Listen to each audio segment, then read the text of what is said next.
Hey YouTube, what's going on? Check me here. I know it's been a while. I think someone posted 2 years. I'm not sure how accurate that is, but definitely feels that way considering how naked I feel talking into a fucking camera right now. So we'll go with 2 years. I hope everything's well.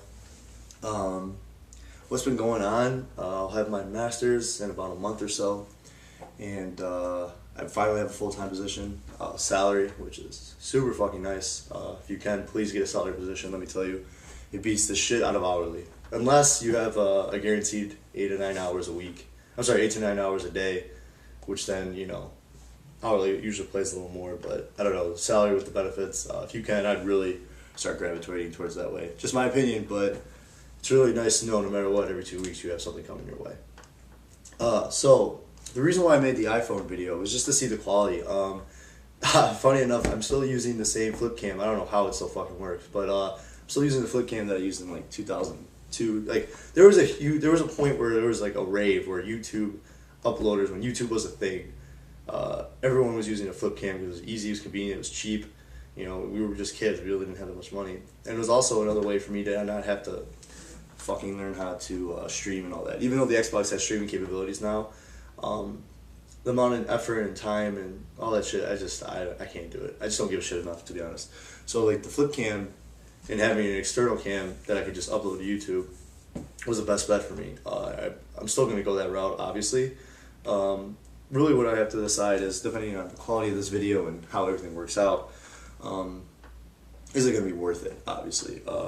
Odds are I will upgrade just because where my TV stand is now is about 4 to 6 feet higher than where I'm sitting. So it's kind of hard to get the right angle. So I'll probably get some type of tripod, and I'll probably get a better cam. The only reason why I'm making this video is just to see, is this still viable? And honestly, depending on how many views I get, I don't think it really matters. I still think I'm going to do it regardless. Funny enough, like after you start growing up, like I'm 27 now. I think I started doing this at like 19, 20. Your time really starts, your time is very limited. So essentially I have a full-time job now, and I'm still, not unfortunately, but I'm kind of ready to be done at this point. Still going to school, so I still have another 14 to 16 hours that I give there because I'm a graduate assistant. So with my full-time and all that, it's like 60 or something, 60 plus hours into just working. Now I also have a girlfriend. I also rented a place. She's usually here. So it's like, it's hard to kind of figure out how it'll work and what the schedule will be like.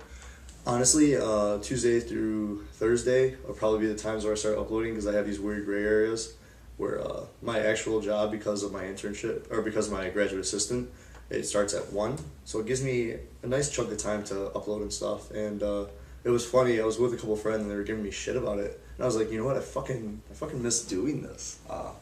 So I think I am going to do it, and I actually miss playing Street Fighter competitively. I joined another team where it's like pretty much just a team of professionals that are pretty decent at Street Fighter, me included. We work hard outside of Street Fighter, and when we are able to play, we try to do the best that we can. It's just, again, it's hard with the time management. But so I joined them, and I'm kind of looking for a kick in the ass to get better.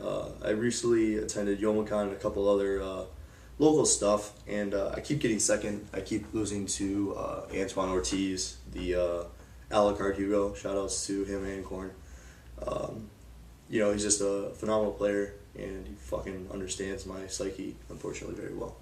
So I'm kind of hoping, before I really put everything to rest, I finish a couple first places. I want to at least get 4 or 5 before I am completely done. Hopefully I'll never be completely done, especially with Street Fighter V coming out for the PS4 and all that shit. But before Ultra's done, I should say, I want to get at least 4 or 5 finishes with him at the tournament, and whoever else at the tournament, obviously.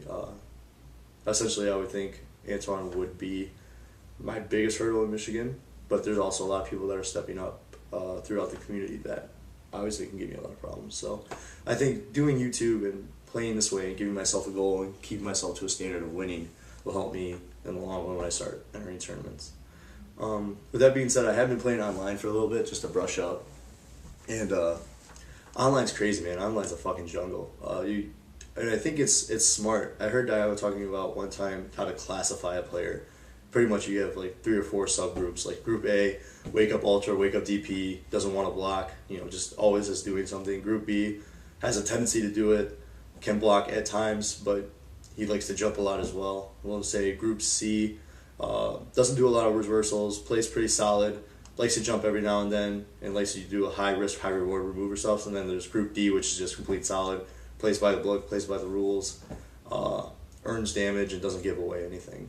So I think, finding that way to subgroup characters or subgroup players instantly after a round or so really gives you the opportunity to kind of not necessarily box them, but put them in parameter that what you think that'll do, so have you a better chance to reacting to it. I think that's a really big fundamental understanding and a fundamental base to have and start growing, especially if you're going to go into tournaments. There's so many players nowadays that you don't know who they are, you don't know if they're good. Like sometimes you have one or two from Chicago that usually win, or 1 or 2 from Detroit that always win, like stuff like that. So you'll have a couple of vids. But there's a lot of killers out there that really aren't known. So if you're able to identify certain things about that player's potential or player's play style, it can really give you an idea of who they are. And I think that's why Xbox Live in today's society, other than going to tournaments, is the best training tool there is. A lot of people say I don't play online, and I understand why. It kind of fucks up your timing, your combos, and all that. But having that spectrum of just personalities and play styles and being able to learn how to adapt to it faster, which is my biggest problem, is adaptation, especially on the fly. Like, there's a certain way that I want to win, there's a certain way that I play. If I can't play that way, usually I lose. And that's me more being a stubborn asshole than actually playing to win. I think when it comes to the certain point that I'm at now, I have to start playing to win other than playing the way I want to make sure I can win. In order to win, I have to play a certain way. I'm already playing a character that I want to play, so I should do what I have to win. So I think also the mentality changes as you get older. But anyways, I know this is long and drawn out, but I am going to start uploading soon. I actually might upload today considering I have time, and just seeing what you guys are looking for, what you guys kind of want out of this. And obviously, if you're a Ryu player, I can definitely help you. If you're not, sorry. There's usually not much I can do other than tell you about the Ryu versus your character's mindset, or what it potentially could be. Obviously, not every Ryu plays like me and vice versa. But anyways, oddly enough, it feels good to be back, and I'll talk to you guys later. See ya.